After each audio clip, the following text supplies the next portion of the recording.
Baik, kita mulai ya Bapak Ibu. Ya. Assalamualaikum warahmatullahi wabarakatuh. Waalaikumsalam warahmatullahi wabarakatuh. Sebelumnya jelas ya suara saya ya Pak, Bu? Ya, jelas, Bu. Alhamdulillah. Tetap semangat ya Bapak Ibu, gimana? Udah seharian kita. Semangat, Bu. Semangat ya, karena kita pendidik memang harus selalu semangat ya Pak, Bu. Nah, sebelum saya mempresentasikan, baiknya kita berdoa dulu ya, agar pembelajaran kita berkah.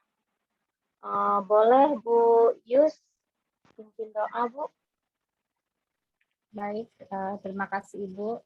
Mari teman-teman kita berdoa sebelum memulai kegiatan ini. Semoga semuanya berjalan dengan lancar. Doa mulai.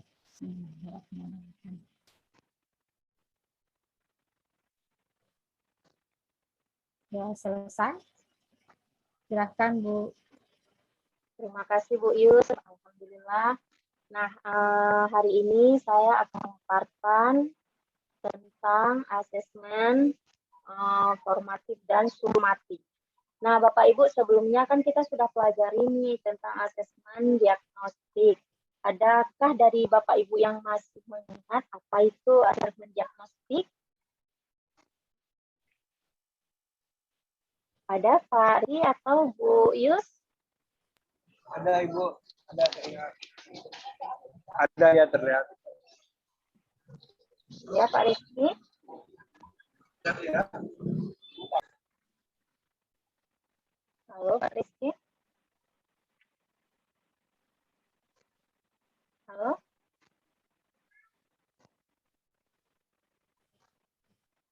Mungkin dari Bu Yus, Pak Rizky mungkin jaringannya lagi terganggu.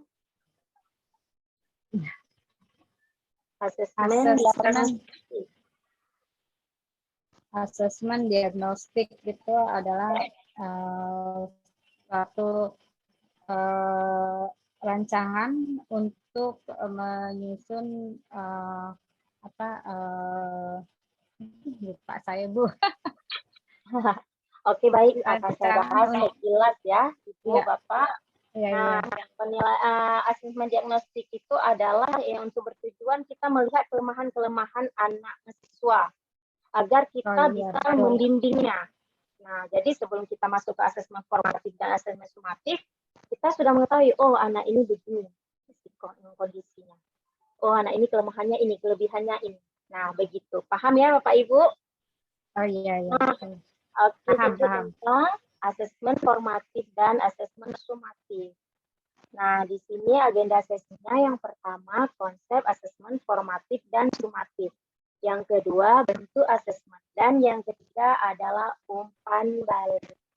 Harapan saya Bapak Ibu setelah pembelajaran ini kita semua sudah mampu memahami konsep asesmen formatif dan sumatif dan mengenal bentuk-bentuk asesmen dan bagaimana sih dikatakan umpan balik itu ya Bapak Ibu. Lanjut. Oh ya Bapak Ibu. Asesmen itu apa sih? Kalau kita dengar kata asesmen itu apa sih yang di pikiran kita?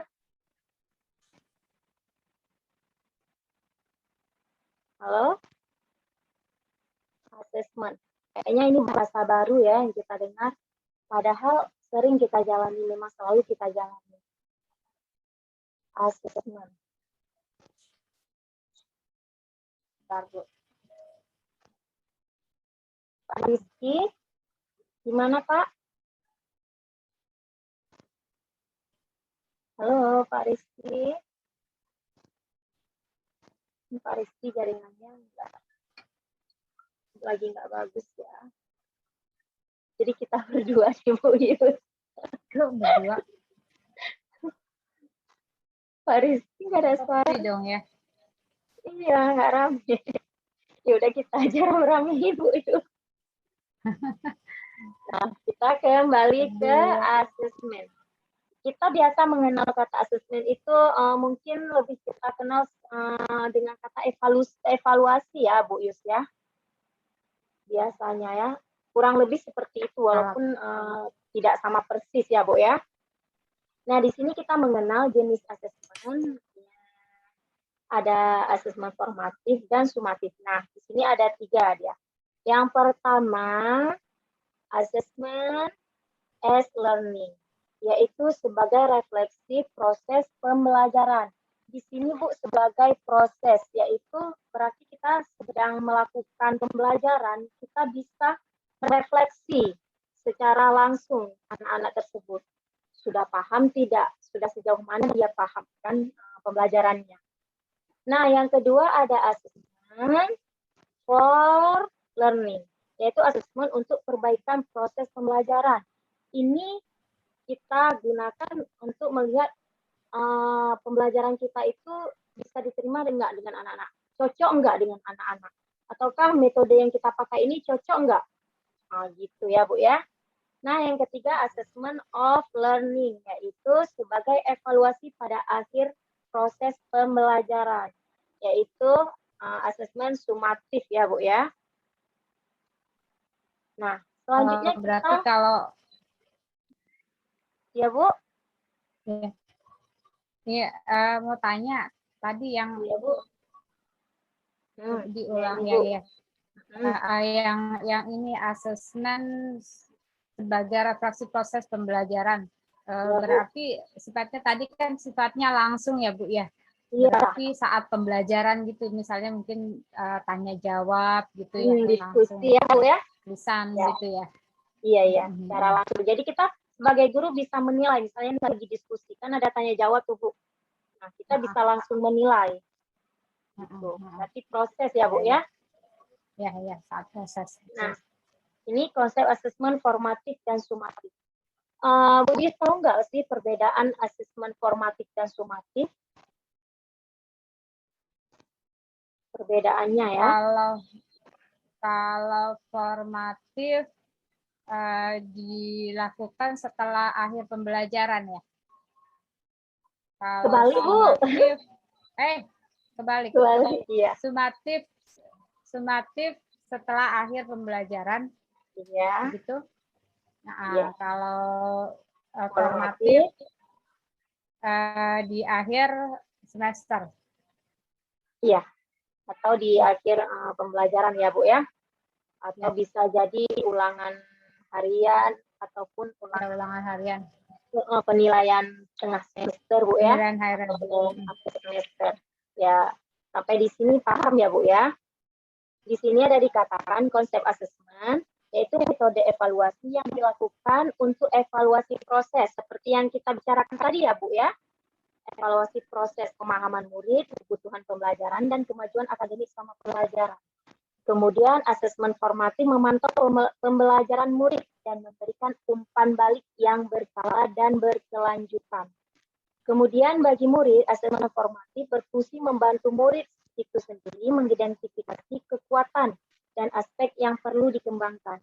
Kemudian bagi guru dan sekolah, asesmen formatif berfungsi memberikan informasi mengenai tantangan apa saja yang dihadapi murid dalam proses pembelajaran proyek sehingga dukungan yang memadai dapat diberikan.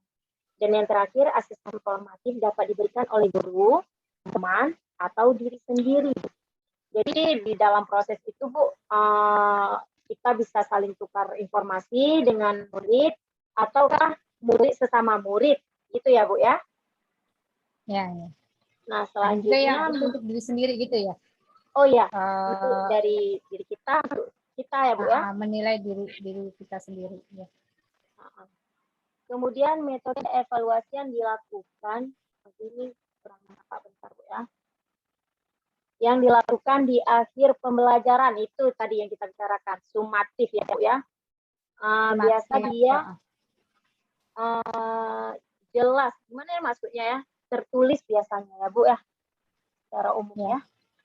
Nah, kemudian asesmen sumatif seringkali memiliki taruhan tinggi karena mempengaruhi terhadap nilai akhir murid, sehingga sering diprioritaskan murid daripada asesmen formatif. Ini kita introspeksi diri kita Bu ya. Saya pribadi nih khususnya Bu. Yang kemudian umpan balik dari asesmen hasil akhir ini dapat digunakan untuk mengukur perkembangan murid, untuk memandu guru dan sekolah merancang aktivitas mereka untuk proyek berikutnya.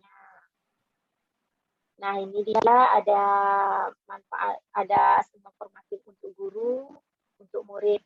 Nanti ini di modulnya nanti akan saya share ya, Bu ya. Ya, siap Ibu.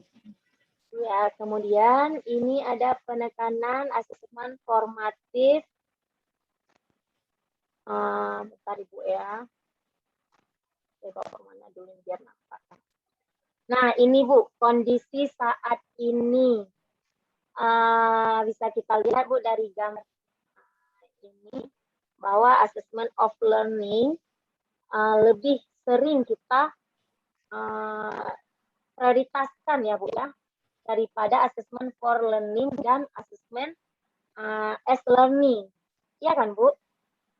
Kita seringkali sumatif ya kalau kita bilang. Yang menjadi penilaian kita itu atau assessment kita itu di sumatif.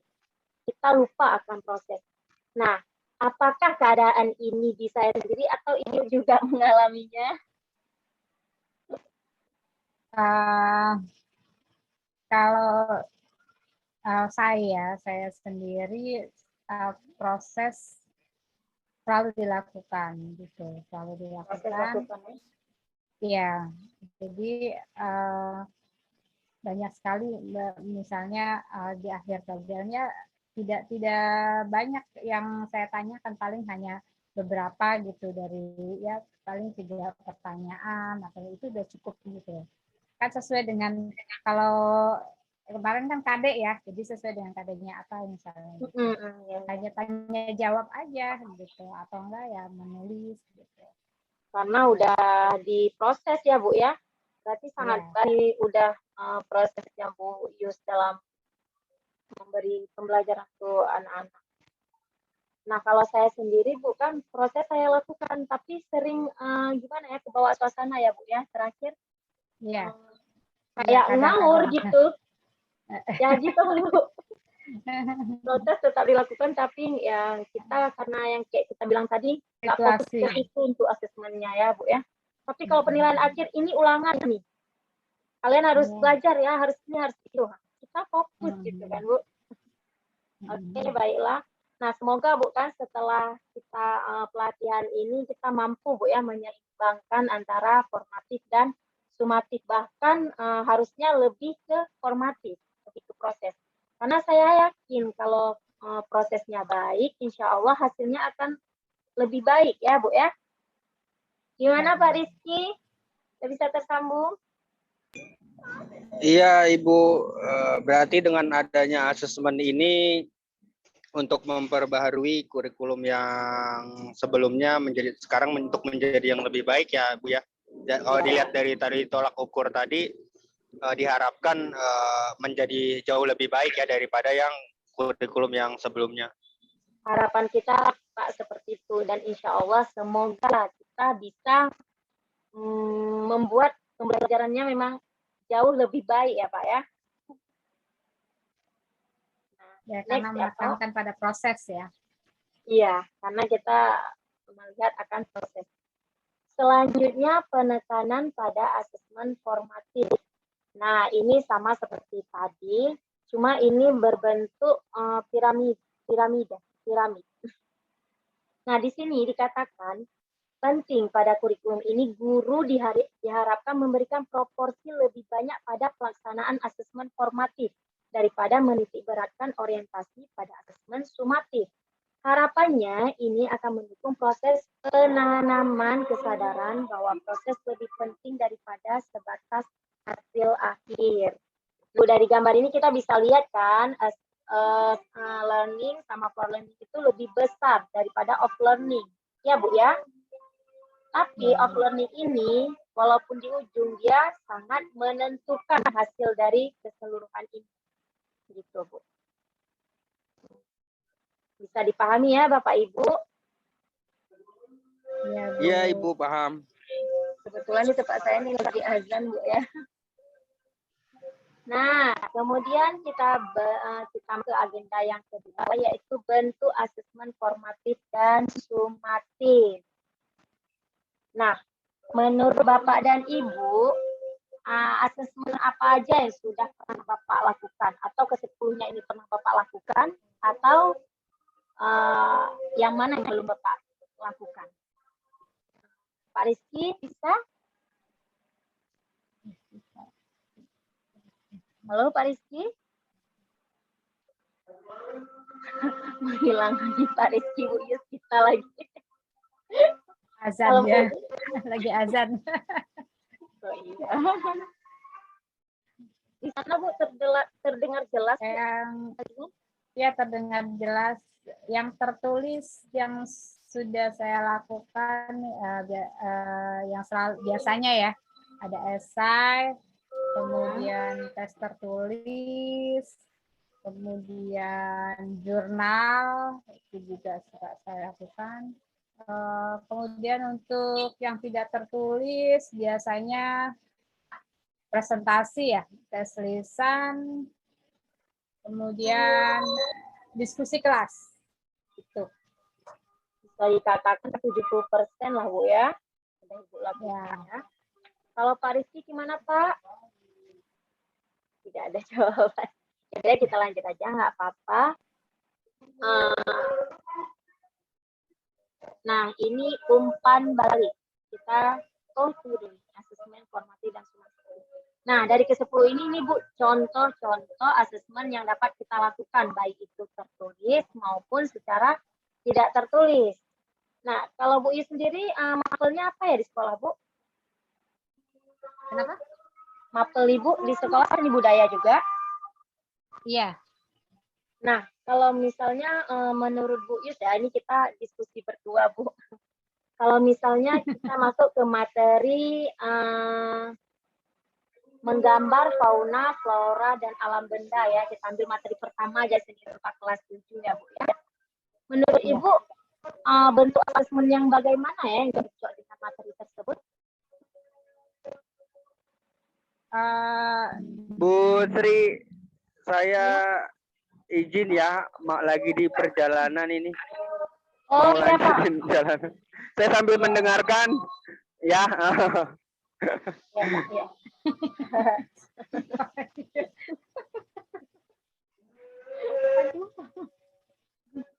Tadi apa ya Bu Yus ya?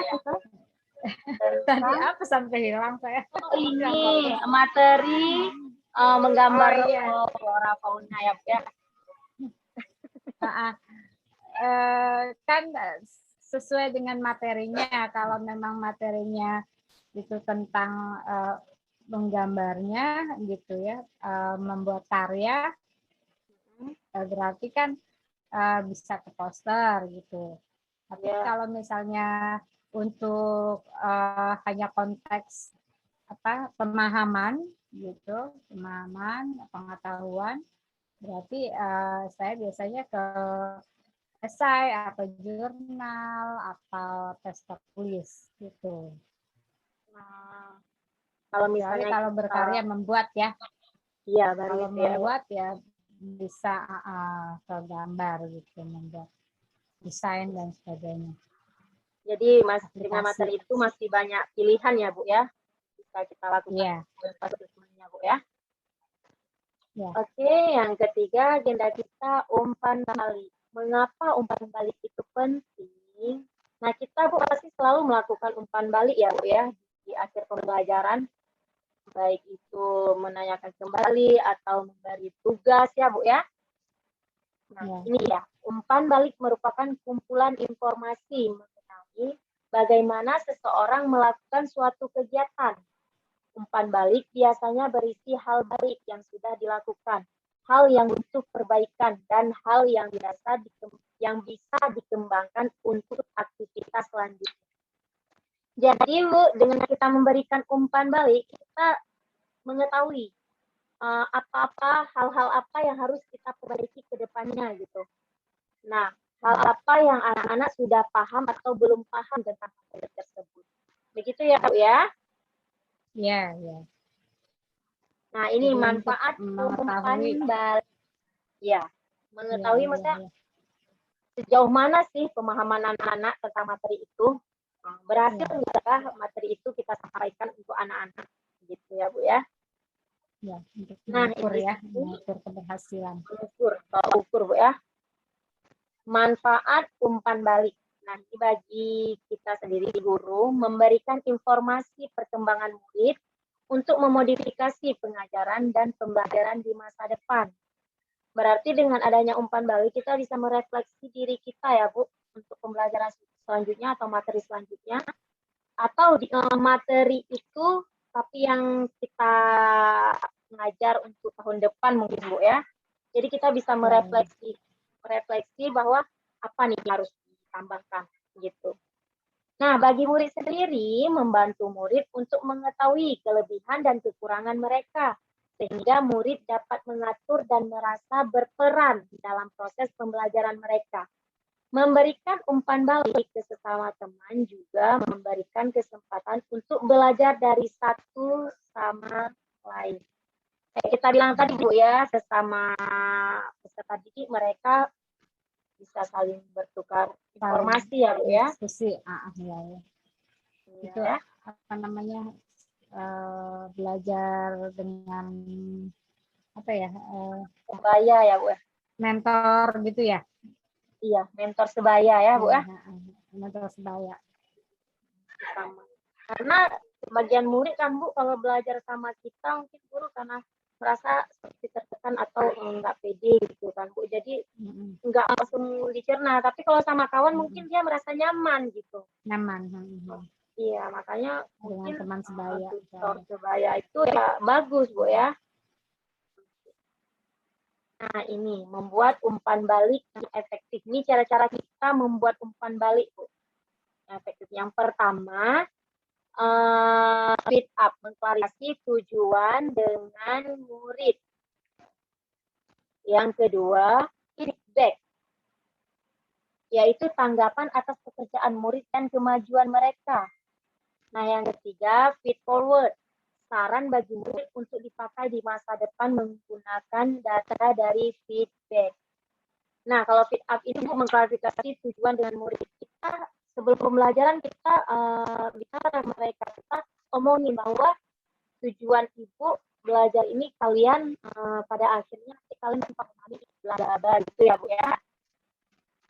Kemudian feedback. Ya Bu? Ya, berarti kalau forward itu bisa seperti apa namanya, apresiasi gitu ya? Iya, apresiasi. Setelah mereka mengerjakan tugas atau membuat karya, kita inilah kita buat umpan balik ya Bu ya. Penilaian, apresiasi. Ya, apresiasi. Tanggapan gitu ya. Kita pun senang ya Bu ya kalau udah diberikan apresiasi, tapi kalau udah capek kita kerjakan tapi nggak ada apresiasi ya kecewa ya Bu ya. Mungkin lain kali kita ya males buatnya. Ngapain buat orang tadi diperiksa sama ibu itu ya kan Bu? Iya, betul. Yang kedua, membutuhkan tujuan dan sasaran yang jelas dan dapat dimengerti oleh murid. Jadi tujuan kita jelas Bu, sama sasarannya jelas. Ini anak-anak harus bisa paham tentang ini. Misalnya seperti materi tadi yang kita bilang tentang flora fauna. Anak-anak harus mengenal yang mana flora, yang mana fauna, yang mana alam benda. Gitu ya, kita membedakan jelas jadi ya.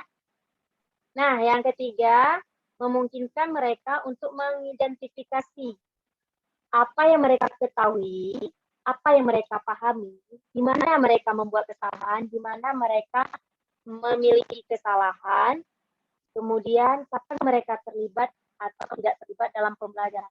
Jadi mereka Bu bisa introspeksi diri ya Bu ya bahasanya gitu. Apa sih yang saya ketahui tentang materi ini begitu ya Bu ya. Mengukur dirinya sendiri gitu ya. Mengukur diri sendiri Bu. Dari kesadaran diri sendiri ya Bu ya. Berarti dari siswa ya ke siswa. Dari diri sendiri ke ya dari.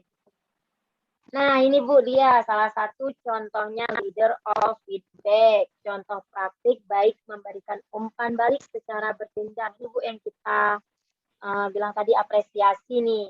Yang Bu Is bilang di paling puncak ya Bu ya. Apresiasi. Misalnya nih kita bilang, idemu ini mengingatkan saya pada apa gitu yang membuat nanti dia, wow, berarti karya saya ini pernah ibu ini lihat di mana, atau ibu ini pernah buat gini-gini gitu ya Bu. Atau misalnya saran, kita dalam memberikan saran juga harus dengan bahasa yang bagus ya Bu. Misalnya ini, pernahkah kamu berpikir tentang, padahal kita ingin memberi saran tapi bahasanya itu halus Bu ya, sehingga anak-anak pun merasa iya nih, dihargai, dihargai gitu. Nah ini dia contohnya, nanti lebih jelasnya saya share di modul aja ya Bu ya, di WA Bu ya. Siap. Nah ini terakhir dari pembahasan ini, mungkin dari Ibu Yus ada yang mau Ibu tanyakan, atau mau Ibu beri saran, atau Ibu mau berbagi pengalaman. Berhubung kita berdua, kita sharing berdua aja Bu. Iya, nggak apa-apa. Untuk ini ya, apa namanya, klarifikasi nih, yang bentuk klarifikasi. Klarifikasi itu sama dengan tanggapan atau apa nih bentuknya? Klarifikasi Bu ya, di slide yang mana Bu?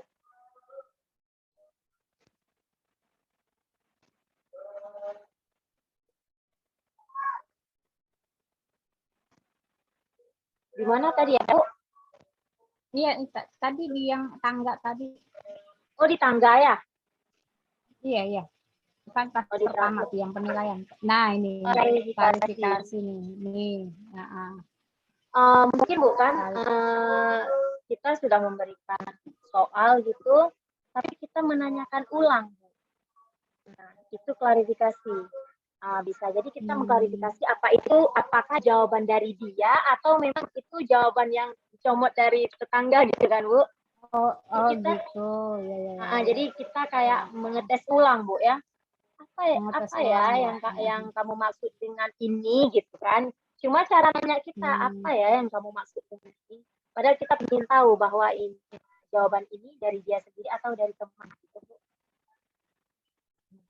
Caranya gimana? Kalau seandainya dengan tanya jawab kan bisa langsung ya Bu ya? langsung ya gitu. Kita bisa memancing pertanyaan berikutnya gitu ya. Tapi kalau seandainya tesnya dibuat tertulis gitu, untuk mengklarifikasinya apa dituliskan kembali di situ gitu. Ini gimana nih gitu. Gimana tuh? Kalau saya pribadi ya Bu ya, biasanya misalnya saya membuat penilaian tengah semester ya Bu ya. Kan setelah saya buat penilaian itu kemudian saya nilai. Nah, dari bahasanya mungkin saya melihat di beberapa lembar ini sampai titik komanya itu sama ya Bu ya. Ya betul, ya. Cuma kan pertanyaannya itu klarifikasi ini kan nggak mungkin 30 siswa atau 20 siswa 20 kita tanya, nggak mungkin ya Bu ya. Yang menurut kita tuh gimana? Kita ragu gitu Bu. Kalau kita ragu, dipanggil anaknya dengan cara misalnya nih sambil bagi nih kan kadang kita Bu memberi apa tadi apresiasi ini kan Bu. Nah ini nilai 3 orang nilai terbaik ini Ibu dari IPA gitu kan Bu. Nah di sini Ibu kan kita sambil bagikan nih Bu. Ibu pingin lah ngulang lagi nih pembelajaran ini secara sekilas. Nah gitu misalnya caranya. Nah ini misalnya beberapa orang. Ya misalnya nih kan kita sambil jalan-jalan nih Bu. Nah itu kertas lembaran tuh udah sama anak-anak tuh cerita. Nah misalnya Naura itu kayaknya betul ya jawaban nomor 1. Nah Ibu pingin dengar lah secara lisan, coba Naura jelaskan. Nah gitu Bu. Dari langsung kan kita bisa tahu, bisa menilai. Spontan ya. Iya ya kan Bu. Kalau dia memang betul-betul jawaban dari dia sendiri, berarti dia akan dengan lancar sama seperti yang dituliskan mungkin gitu ya. Iya Bu, walaupun nggak persis tapi intinya kan dapat ya Bu.